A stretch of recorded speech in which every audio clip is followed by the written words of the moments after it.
भाजपा ने जम्मू और उधमपुर कठुआ लोकसभा सीट पर अपना चुनाव प्रचार तेज कर दिया है। कई स्टार प्रचारक जो हैं वो अब जम्मू और उधमपुर कठुआ सीट पर प्रचार का सिलसिला शुरू कर चुके हैं और इसी क्रम में आज मुख्यमंत्री योगी आदित्यनाथ कठुआ में जनसभा को संबोधित कर रहे हैं।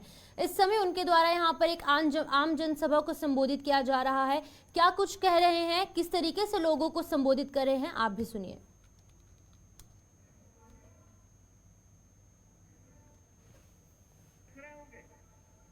अन्य दिनों में तो आप छोड़िए, भारत सरकार के साइंस टेक्नोलॉजी के मंत्री भी डॉक्टर जितेंद्र सिंह जी हैं।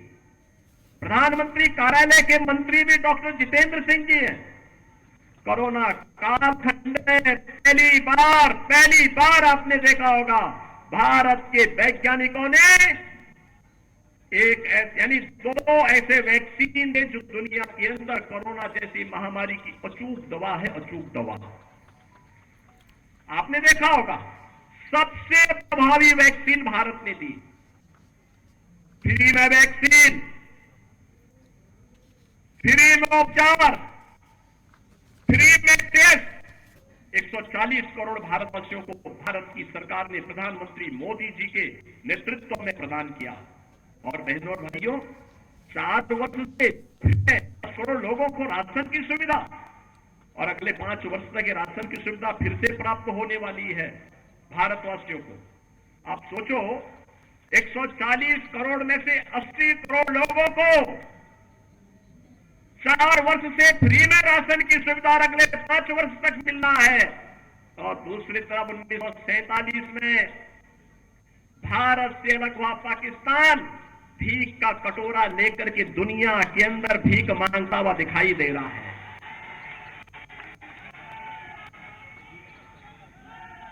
आज आप देख रहे होंगे तरफ को, ये जो नया भारत है बहनों और भाइयों, इस नए भारत को आज आप देख रहे होंगे, एक भारत श्रेष्ठ भारत। इस भारत में भारत 140 करोड़ लोगों का सम्मान भी है।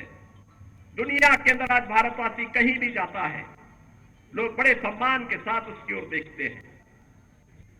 आज भारतवासी दुनिया के अंदर सम्मान प्राप्त कर रहा है।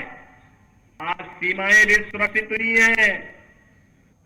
ऐसा नहीं कि अब कोई पाकिस्तान का व्यक्ति, कोई घुसपैठ करके हमारी सुरक्षा में सेंध लगाएगा,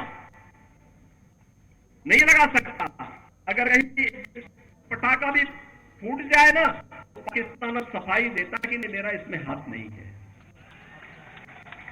क्योंकि इसे मालूम है अगर कुछ हो गया तो फिर उसको लेने के देने पड़ेंगे। और बहनों भाइयों, जब एक मजबूत सरकार होती है तो ऐसे होता है। सुरक्षा की पुख्ता व्यवस्था, कश्मीर में धारा 370 समाप्त करके यहां के आतंकवाद की समस्या का समाधान, देश के अंदर नक्सलवाद की समस्या का भी समाधान हो गया। सुरक्षा की बेहतर स्थिति है। इंफ्रास्ट्रक्चर, अत्याधुनिक इंफ्रास्ट्रक्चर आप देख रहे होंगे, कई highway, railway, metro, rapid rail, IIT, IIM, medical college, AIIMS जैसी सौगात आज देश को प्राप्त हो रही है। साइंस एंड टेक्नोलॉजी के नए नए केंद्र बन रहे हैं, अत्याधुनिक इंफ्रास्ट्रक्चर विकसित हो रहा है।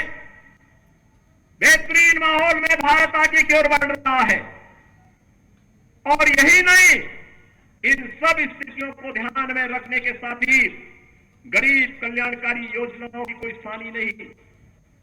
आप देखते होंगे के अंदर भी आप देखते होंगे 80 करोड़ लोग फ्री में राशन की सुविधा का लाभ प्राप्त कर रहे हैं। 60 करोड़ लोग आयुष्मान भारत में 5 लाख रुपए की स्वास्थ्य बीमा का कवर प्राप्त कर रहे हैं। 50 करोड़ लोगों को जनधन के अकाउंट खोले गए। 12 करोड़ अन्नदाता किसान प्रधानमंत्री किसान सम्मान निधि का लाभ प्राप्त कर रहा है। 12 करोड़ गरीबों के घर में शौचालय बने हैं। 10 करोड़ परिवारों को फ्री में उज्ज्वला योजना के सिलेंडर के कनेक्शन प्राप्त हुए हैं। बहनों और भाइयों, 4 करोड़ गरीबों के लिए प्रधानमंत्री आवास योजना भी बने हैं और 2.5 करोड़ घरों तक पहली बार बिजली पहुंचाने का काम भी हुआ है।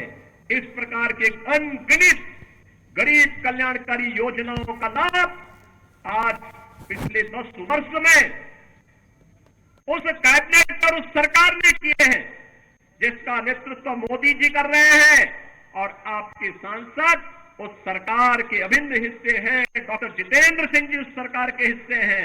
वह सरकार आज गरीब कल्याण का कार्य भी कर रही है।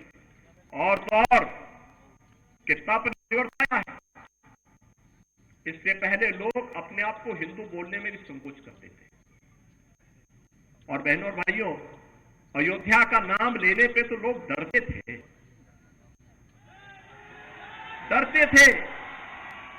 मुझे याद है जब मैं 2017 में उत्तर प्रदेश का मुख्यमंत्री बना तो मैं अयोध्या गया।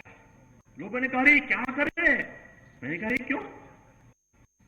आपकी अयोध्या जाने से आपको मालूम है तो कुछ लोग नाराज हो जाएंगे। मैंने कहा कुछ लोग नाराज हो जाएंगे तो क्या मैं अपनी आस्था के साथ और जन आस्था के साथ खिलवाड़ कर दूं क्या? ये वोट बैंक के लिए नहीं हो सकता है। हमने कहा अयोध्या में भव्य दीपोत्सव के आयोजन की तैयारी करो। और बहनों और भाइयों, अच्छी सरकार बनती है तो 500 वर्षों का इंतजार भी समाप्त हो जाता है। आज अयोध्या में राम मंदिर का निर्माण हुआ है ना, क्या ये काम कांग्रेस लोग कर पाते क्या? अयोध्या में राम मंदिर का निर्माण कांग्रेस कर पाती क्या?